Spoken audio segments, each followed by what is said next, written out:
Hello friends, कैसे हैं आप सारे लोग। उम्मीद करता हूँ सारे बच्चे जो हैं वो अच्छे होंगे, तैयारी भी काफ़ी अच्छे से जा रही होगी। तो आप जानते हैं कि इडियम्स एंड फ्रेजेस का सेशन जो है वो हम लोग पढ़ रहे थे। उसी सेशन को आगे बढ़ाते हुए अपन जो है वो कुछ इडियम्स एंड फ्रेजेस और देखते हैं जो आपके एसएससी पीछे के सालों के अंदर पूछे चुका है। तो बिना देर के स्टार्ट करते हैं। Let's start. सबसे पहला जो आपका इडियम आता है ये आता है to flog a dead horse. या फिर इसी इडियम को जो है वो कई बार आपको दूसरे शब्दों में लिखा हुआ मिलता है। कहने का मतलब लिखा हुआ मिलेगा to beat a dead horse. या फिर इसी इडियम को जो है वो कई बार आपको लिखा हुआ मिलता है to beat a dead dog. तीन टाइप से ये इडियम आप लोगों के सामने आता है। कहने का मतलब इन तीनों फॉर्मेशन में से ये इडियम आपका किसी भी फॉर्मेशन में आप लोगों के सामने आ सकता है। तो इस इडियम का जो है वो थोड़ा सा ध्यान रखिएगा। अब मैं आपको इसको शाब्दिक अर्थों पर लेके जाना चाहूँ तो सबसे पहले देखिएगा, यहाँ पर एक शब्द लिखा हुआ है आपका, ये होता है आपका फ्लॉग। ठीक है, फ्लॉग की मैं यदि बात करूं तो फ्लॉग जो है वो आपका होता है वर्ब। ठीक है, और वर्ब का जो मतलब होता है वो आपका होता है कोड़े मारना,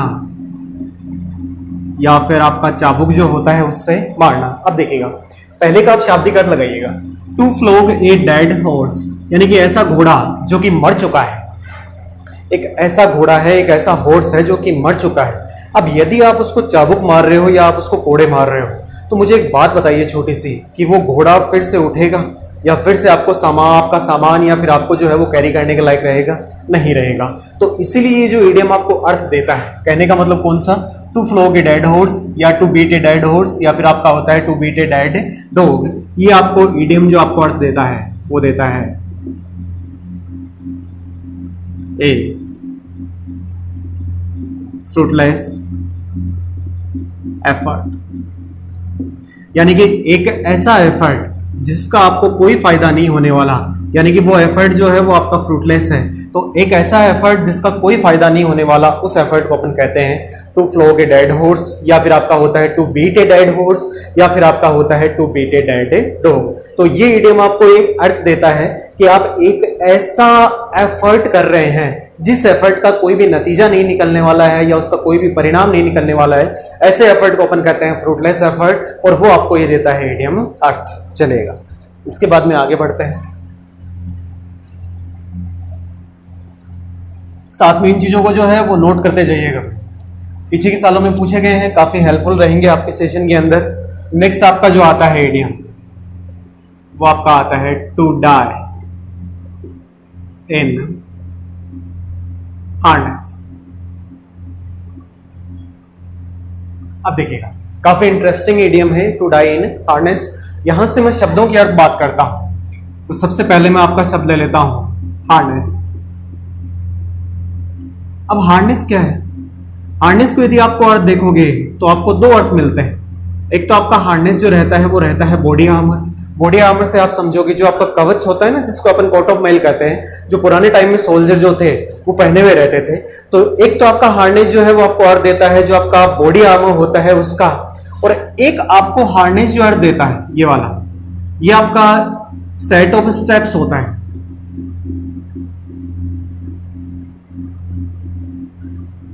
एक सेट होगा स्टेप्स का which prevents a person from falling down.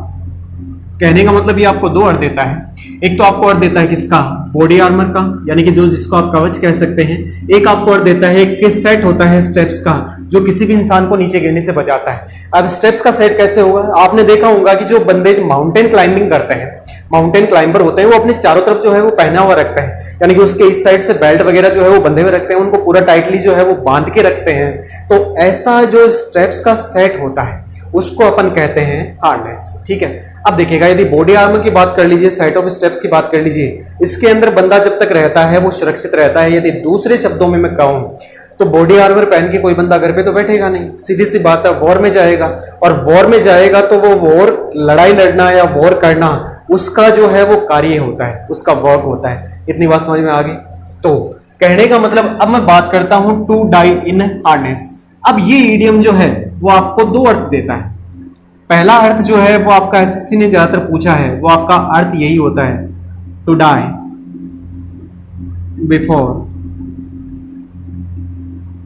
Retirement. SSC ने ज्यादातर यही पूछा है कि टू डाई बिफोर रिटायरमेंट, यही जो अर्थ देके एसएससी ज्यादातर पूछता है कि रिटायरमेंट से पहले बंदा यदि कोई मर जाता है तो to die in harness. Harness का मैंने बता दिया body armour, body armour war के लिए यूज किया जाता है, और वॉर के अंदर यदि कोई बंदा मर गया तो वो अपना कार्य करता करता मर गया, यानी कि वॉर से वो रिटायर नहीं हुआ। तो टू डाई इन हार्नेस का मतलब जो अपन कह सकते हैं टू डाई बिफोर रिटायरमेंट। दूसरा, अब यदि कोई बंदा जो है वो बॉडी आर्मर के अंदर मर गया तो वो काम करते करते मर गया या काम खत्म हो गया? तो आपका सीधा सा रिप्लाई हो गया कि जी वो काम करते करते, यानी कि वॉर के अंदर मर गया। तो इसके लिए मैं दूसरा अर्थ आपको दे सकता हूं, to die while still working, यानी कि काम करते करते जो है वो कोई बंदा यदि मर जाता है तो वो रिटायर होने से पहले मर गया। तो टू डाई बिफोर रिटायरमेंट या फिर to die while still working, ये आपको अर्थ देता है टू डाई इन हार्नेस। ठीक है, तो ये बात समझ में आ गई, फटाफट से इसको नोट कर लीजिए।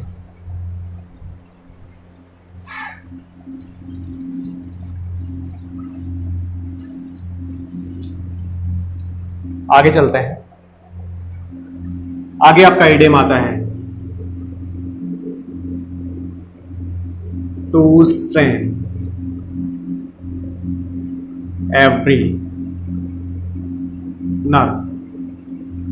आगे आपका इडियम है to strain every nerve. Nerve जो है वो आपके जो यहाँ पे आपकी मांसपेशियां होती है ना, उसके लिए आपका सब जो है वो जो आपकी नसें होती हैं उसके लिए आपका यूज होता है नर्व।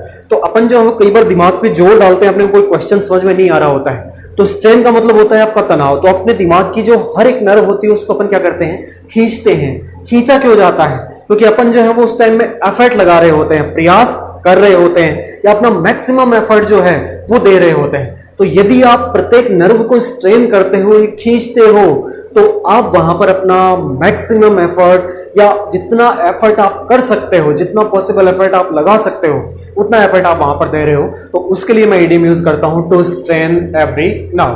तो इसके लिए मैं सीधा सा अर्थ आपका लिख देता हूं,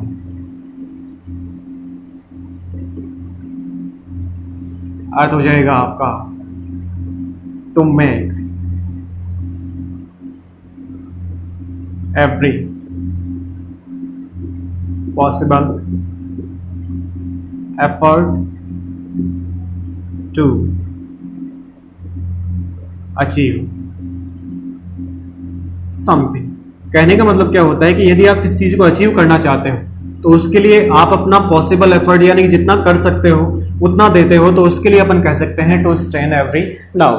तो सीधी सी बात ये होती है कि तनाव देंगे, नर्व को अपन खींचते हैं, तब खींचा जाता है जब अपने कोई क्वेश्चन जो है तो सही से समझ में नहीं आता, फिर अपन जोर डालते हैं यहाँ पर माइंड में, तो वहां से अपने जो है वो हर नर्व जो है वो आपका तनाव में आता है, स्ट्रेन होता है। तो उस चीज के लिए अपन आपका इडियम यूज करते हैं टू स्ट्रेन एवरी नर्व। आगे चलते हैं। आगे आपका इडियम आता है टू फीदर वंस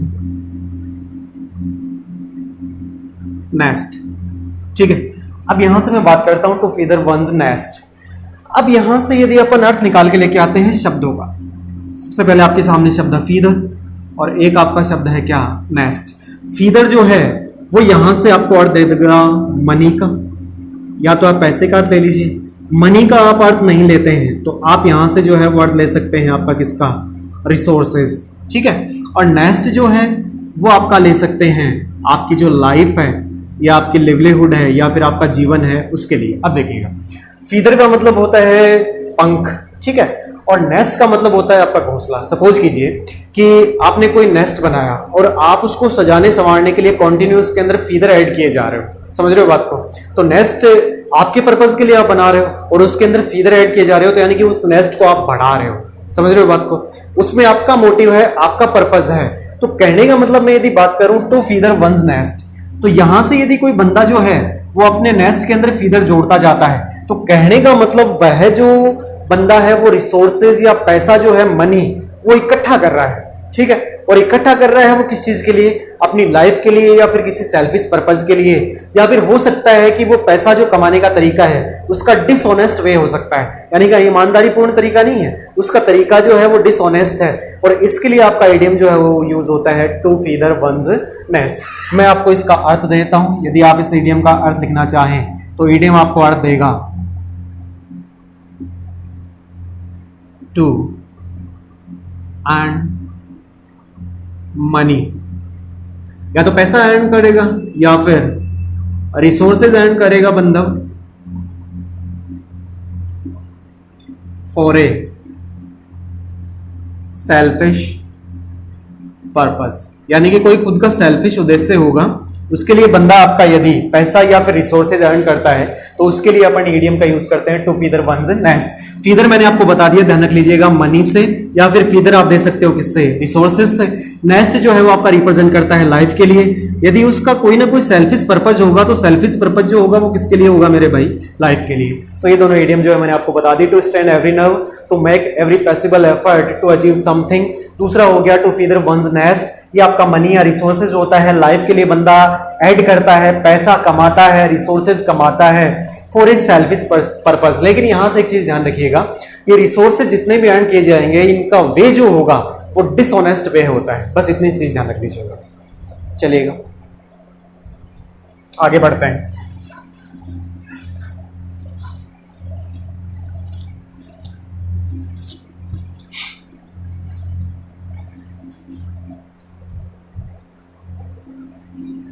आगे आपका इडियम आता है ए, फीदर से संबंधित ही बता रहा हूं अभी। ए फीदर इन वंस कैप, ठीक है, ए फीदर इन वंस कैप। अब देखिएगा इसका सीधा सा अर्थ ये होता है, पहले मैं आपको इसका अर्थ बताता हूं। एन अचीवमेंट, एक आपका अचीवमेंट होता है जिसके ऊपर आप गर्व करते हो या जिसके ऊपर आप गर्वान्वित महसूस करते हो, जिसके ऊपर आपको गर्व होता है, उसके लिए मैं आपका यूज करता हूं इडियम कौन सा? ए फीदर इन वंस कैप। अब देखिएगा ए फीदर इन वंस कैप जो इडियम है, आप इसका एक्चुअल में ओरिजिन कहाँ होता है? पुराने टाइम में आपने देखा होगा कि जो आपकी ट्राइब्स होती थी, जो जनजातियां होती थी, वो हैट पहनती थी और उस हैट के ऊपर आप देखिएगा फीदर लगे हुए होते थे अलग अलग कलर के। देखिएगा पुरानी ट्राइब्स जो हैं वो आपका नियर अबाउट 14th सेंचुरी या 15th सेंचुरी के आसपास, तो वो फीदर जो है वो जैसे जैसे ऐड होते जाते थे। तो जैसे कोई बंदा किसी वॉर के अंदर उसने जो है वो अच्छा प्रदर्शन किया, कोई बंदे ने जो है वो वॉर जीता, तो उसकी कैप के अंदर एक फीदर ऐड कर दिया जाता था।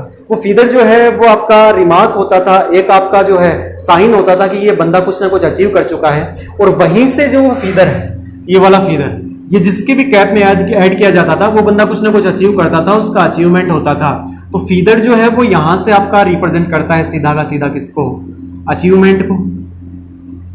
किसी भी टाइप का अचीवमेंट होता था उसके लिए अपन जो इडियम यूज करते हैं वो कौन सा? ये फीदर इन वंस कैप। मान लीजिए आपने जो है वो बैंक एग्जाम में सफलता प्राप्त कर ली, ठीक है, आप बैंक पीओ बन गए। अब बैंक पीओ के बाद में जो है वो आपने सीजीएल का एग्जाम दिया और सीजीएल के एग्जाम में जो है वो आप सक्सेसफुल हो गए, आपको सफलता मिल गई।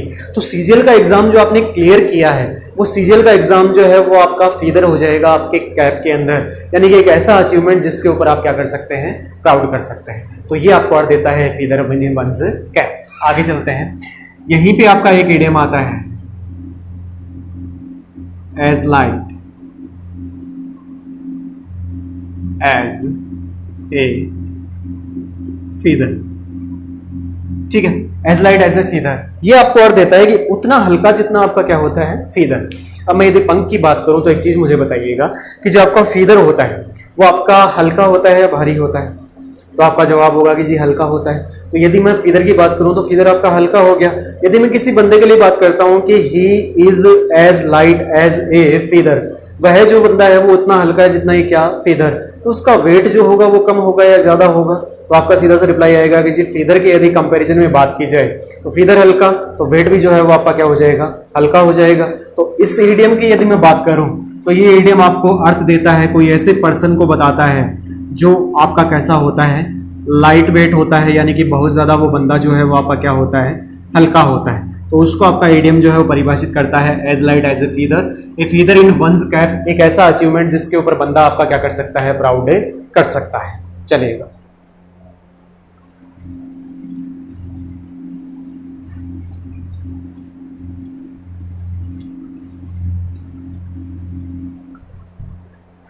इसके बाद में आपका आता है इडियम जो आता है वो आपका आता है कॉल्ड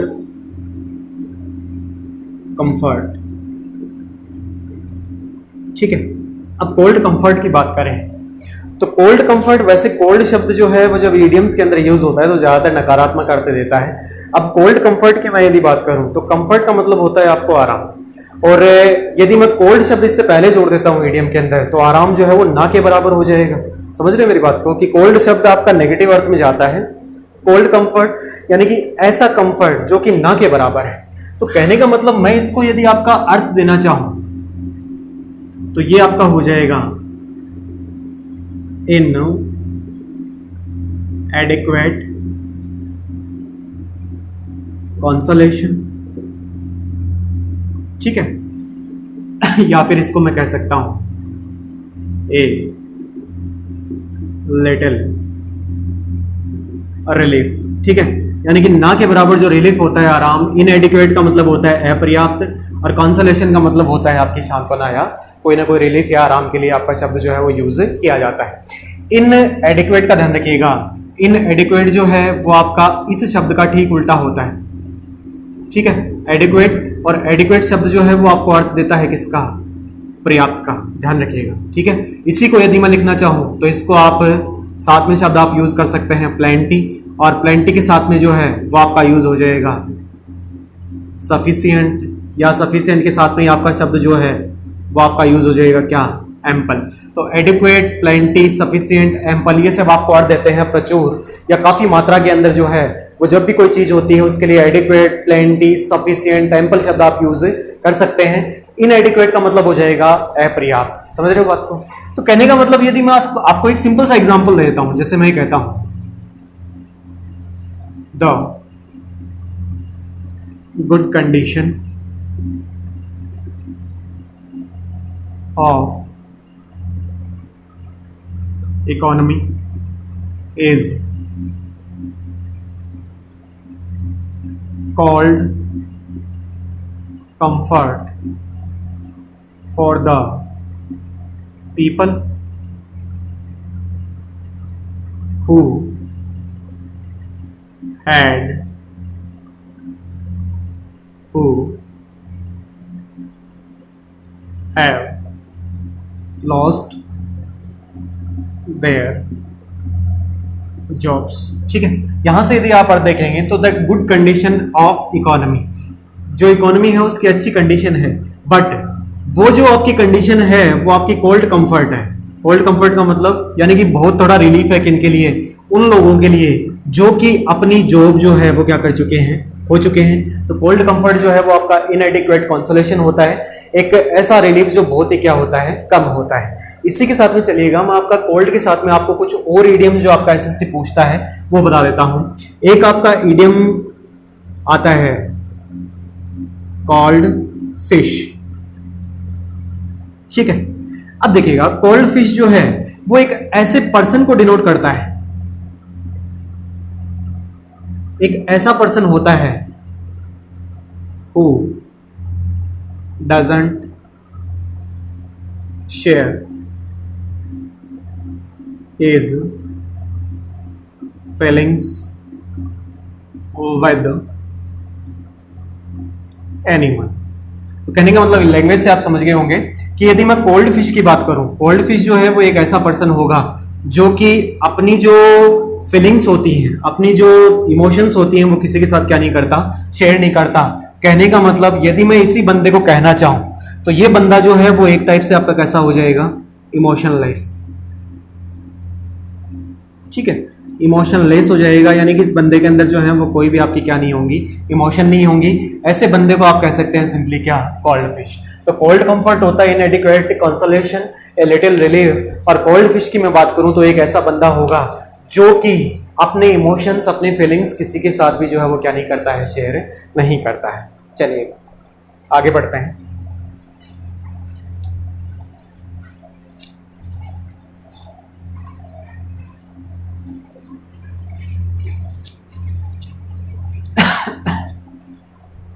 अभी बात जो है वो कोल्ड शब्द की कर रहा हूं, आगे चलते हैं।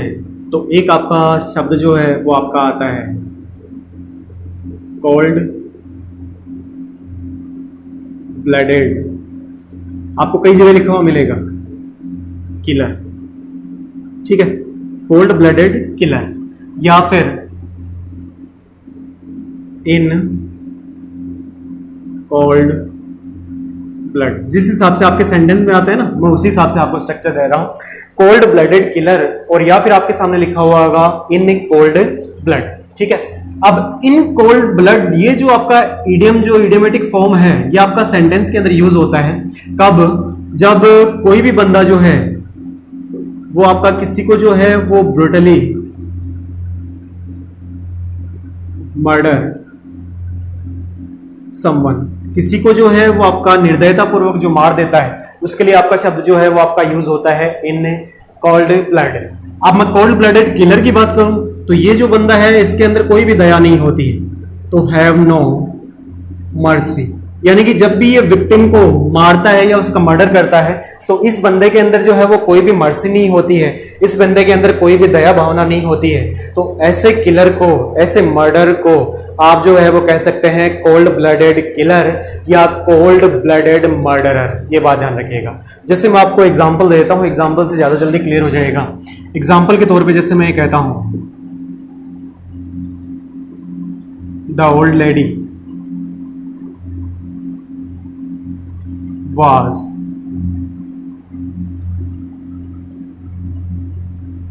murdered in cold blood, ठीक है। या फिर इसी को दूसरे टाइप से आप यूज करना चाहो तो ये हो जाएगा आपका the old lady was murdered by a cold blooded, और फिर आपका हो जाएगा किलर, ठीक है। अब कहने का मतलब ओल्ड लेडी को जो है वो निर्दयता पूर्वक मारा गया, इसका तो अर्थ ये होगा, और ओल्ड लेडी को जो है वो एक निर्दयी हत्यारे के द्वारा मारा गया, तो उसको अपन कहते हैं कोल्ड ब्लडेड किलर। तो कोल्ड ब्लडेड किलर कौन हो जाएगा? एक ऐसा किलर जो निर्दयता पूर्वक या बेरहमी से मारता है। और इन कोल्ड ब्लड जो है वो आप यदि किसी का ब्रूटली मर्डर किया जाता है, ब्रूटली किसी को मारा जाता है, तो उसके लिए आपका इडियम यूज होता है। फटाफट से जो है वो इसको लिख लीजिएगा, उसके बाद में आगे चलते हैं।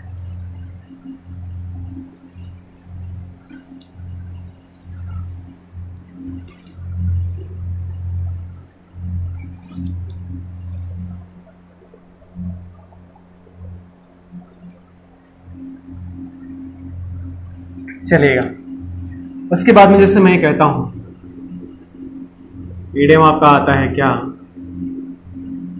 Called sold. कोल्ड को मैं आपको बता चुका हूं कि ज्यादातर इडियम्स के अंदर नकारात्मक अर्थ लेके आता है।